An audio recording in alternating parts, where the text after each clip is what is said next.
오늘 이야기는 정말 믿지 못하실 수 있습니다. 그래서 제가 두 개의 이야기를 아주 짧게 들려드릴게요. 창세기 6장 2절. 하나님의 아들들이 사람의 딸들의 아름다움을 보고 자기들이 좋아하는 모든 여자를 아내로 삼는지라. 수메르 신화에서는 하늘에서 내려온 신을 아누나키라 불렀고 그들이 사람의 딸들과 교접했다. 아주 유사한 내용이죠. 이 이야기가 사실이라면 성경은 수메르 신화를 표절한 것이 됩니다.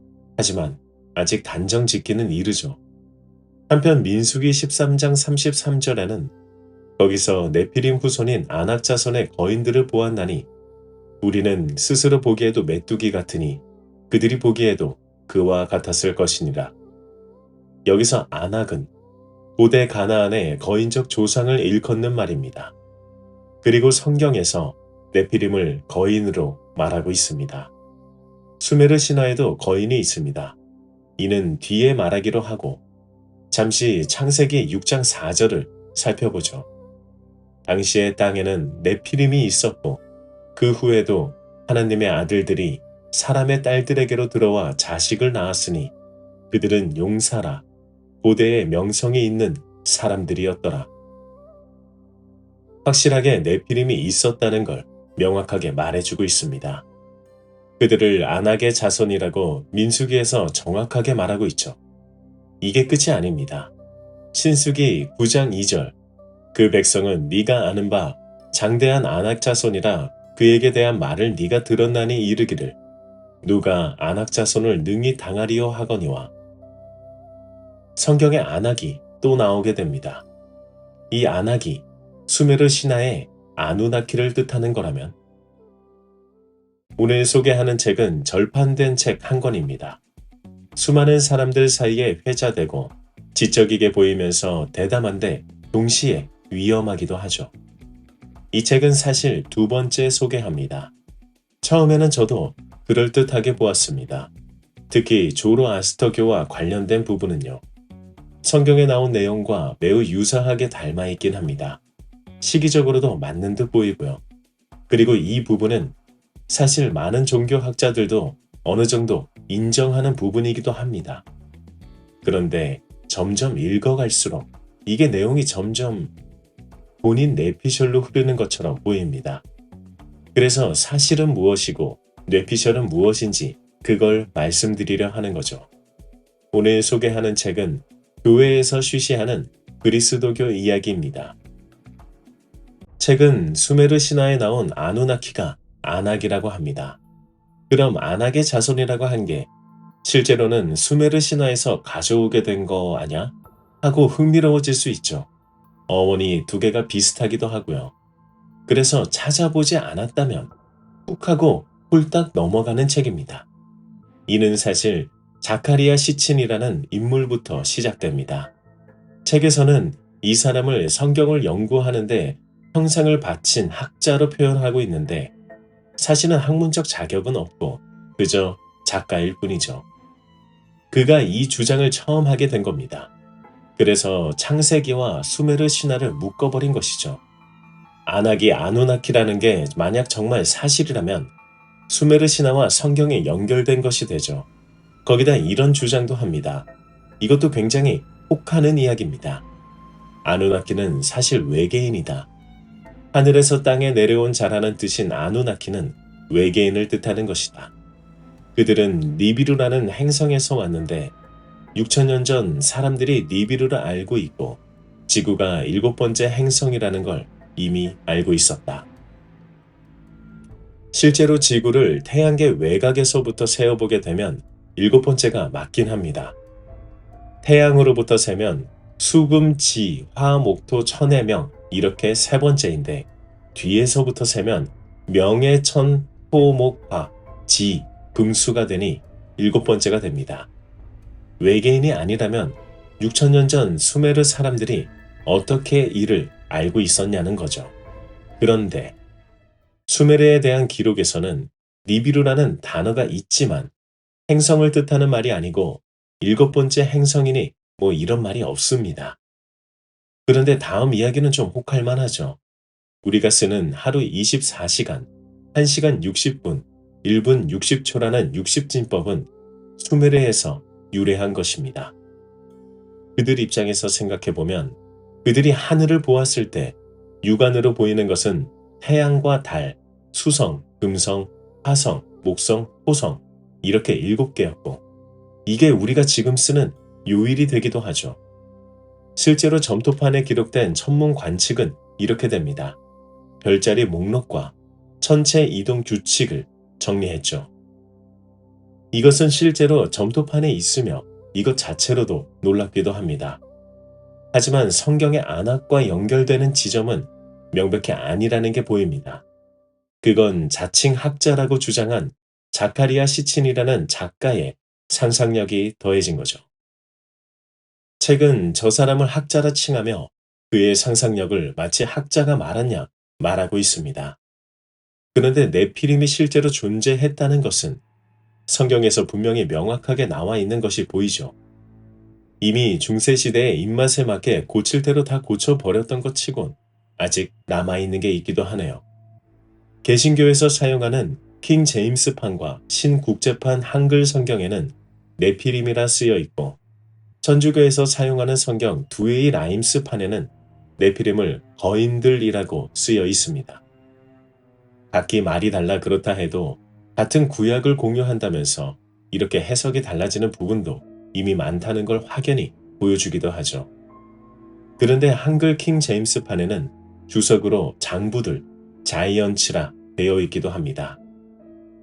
한편 창세기 6장 4절에 보면요.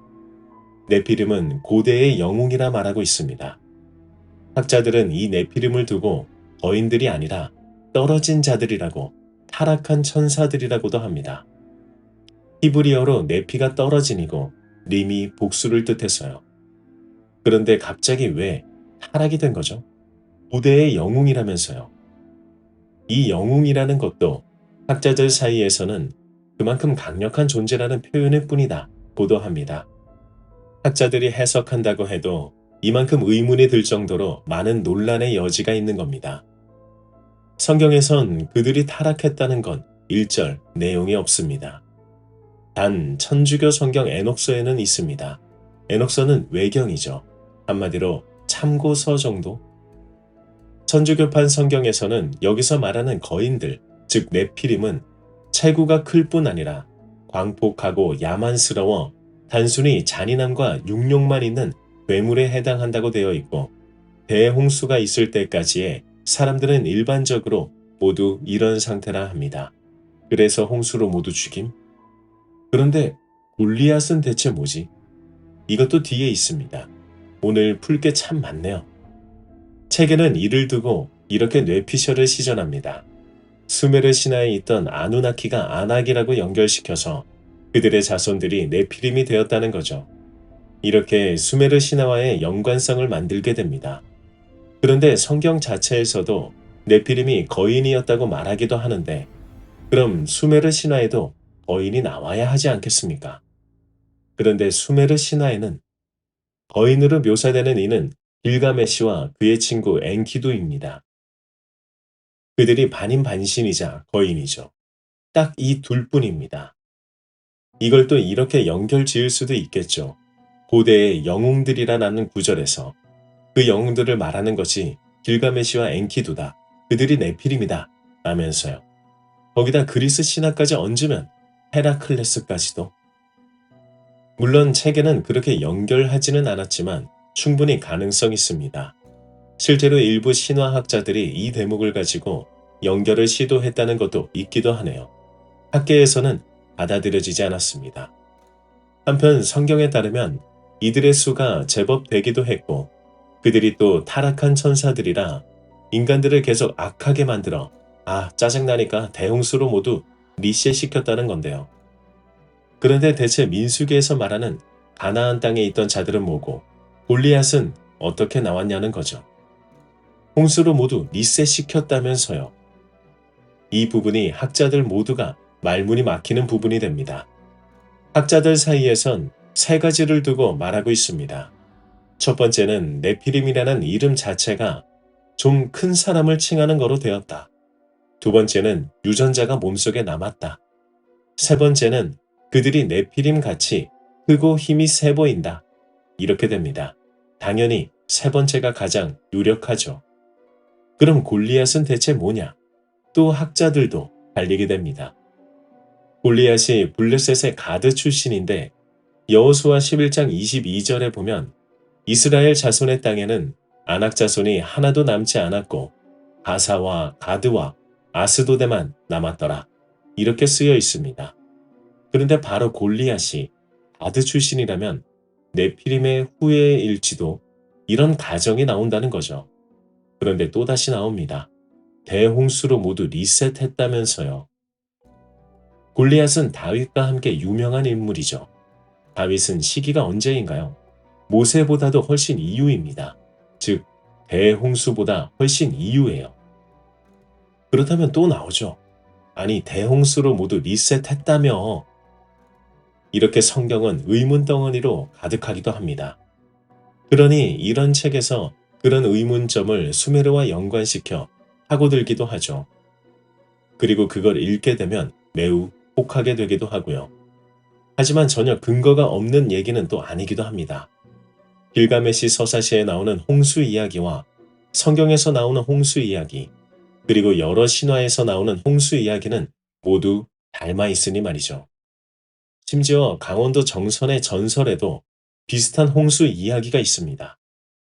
확실히 영향을 받았다고 볼 수 있는 대목이 되기도 하죠.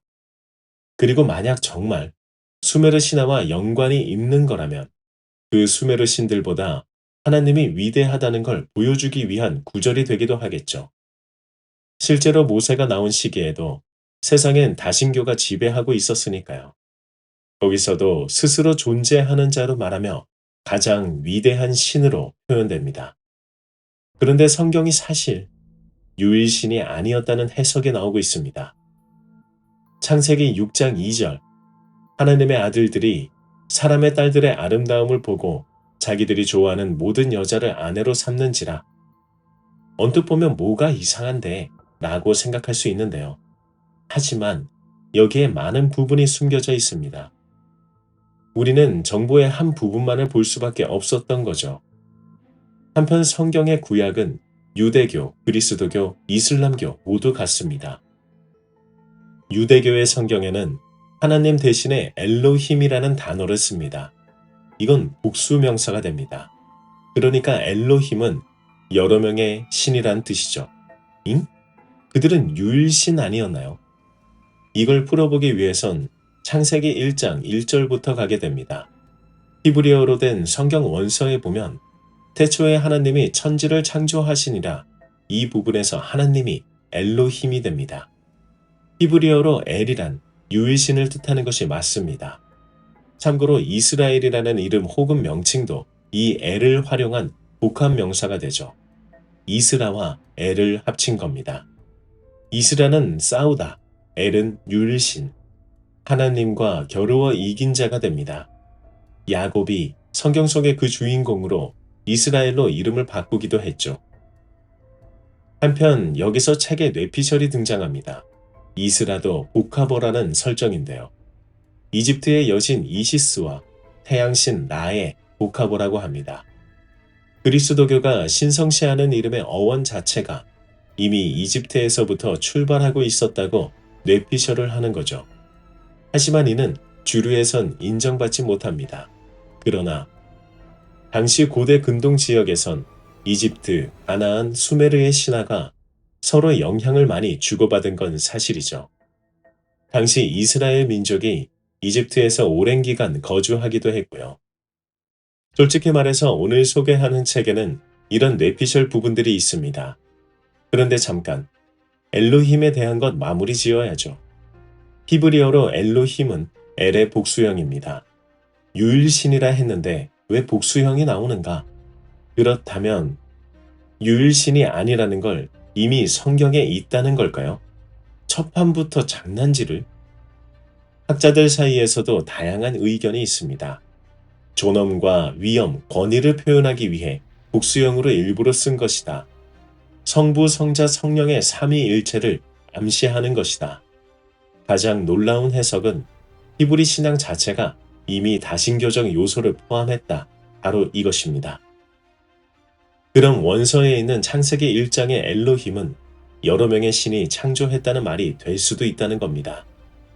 이렇게 책은 내피셜로 흐르는데 찾아보지 않으면 훅 하고 홀랑 넘어가 버린다는 거죠. 그런데 그냥 넘어가긴 또 힘들기도 합니다. 학계에서 말한 히브리 신앙 자체가 이미 다신교적 요소를 포함했다는 부분을 뒷받침하는 구절이 존재하거든요. 창세기 1장 26절에 우리의 형상을 따라 인간을 만들자는 구절이 명확하게 있습니다. 하나님이 이르시되 우리의 형상을 따라 우리의 모양대로 우리가 사람을 만들고 그들로 바다의 물고기와 하늘의 새와 가축과 온 땅과 땅에 기는 모든 것을 다스리게 하자 하시고 우리의 모양대로 유일신을 믿는 종교에서 갑자기 유일신이 우리라 표현하죠. 이건 수천 년간 반복되어 온 핵심 난제이기도 합니다. 왜냐하면 1인칭 단수로 잘 나가다가 갑자기 복수형이 존재하니까요. 거기다 만약 저 구절만 보면 또 수메르와 연관 지을 수 있습니다. 수메르 신화에서 이기기라는 하급 신들이 노동을 담당했는데 그들이 반란을 일으켜서 엔키라는 신이 인간을 만들어 노동을 대신하게 했다는 게 있죠. 이는 너무 딱 들어맞게 됩니다. 그래서 다신교 잔재설이 꽤 받아들여지기도 하는 거죠. 또 시편 82장 1절에는 하나님은 신들의 모임 가운데 서시며 신들 가운데 판결하시되 라는 구절이 있습니다. 이미 성경이 쓰여진 시기에 다신교의 영향을 매우 많이 받고 있었다는 증거가 되기도 하죠. 후의 해석에서는 그 신들을 권력이 많은 사람이라고 말하긴 합니다. 모든 것이 비유로 쓰여 있어서 뇌피셜이 비집고 들어갈 틈이 너무나 많은 것이 사실이죠. 솔직히 여러 신화들과 유사한 부분도 매우 많고 말이죠. 솔직히 흔들리지 않을 자신이 있다면 재미로 읽을 만한 책입니다. 그런데 왜 소개를 했느냐? 이건 관점을 넓히는데 도움이 되기도 하기 때문입니다. 우리는 보통 우리가 아는 것만 알려고 하는 경향이 있습니다. 그게 쉽고 편하니까요. 그리고 뇌도 또 다른 시냅스를 연결하지 않아도 되기 때문에 그렇게 유도를 하기도 합니다. 하지만 우리가 하기만 시작하면 많은 가능성이 열릴 수 있기 때문이죠. 우리는 항상 관찰을 해야 하고 거기서 가능성을 발견해야 합니다. 새로운 것을 받아들이고 관점을 넓혀가야 하기 때문이죠. 그건 우리가 경제적, 정신적으로 자유를 얻을 수 있는 밑바탕을 만들어줄 수 있습니다. 관점이 넓어질 때 타인의 관점을 수용할 수 있는 마음그릇도 넓어질 수 있기 때문이죠.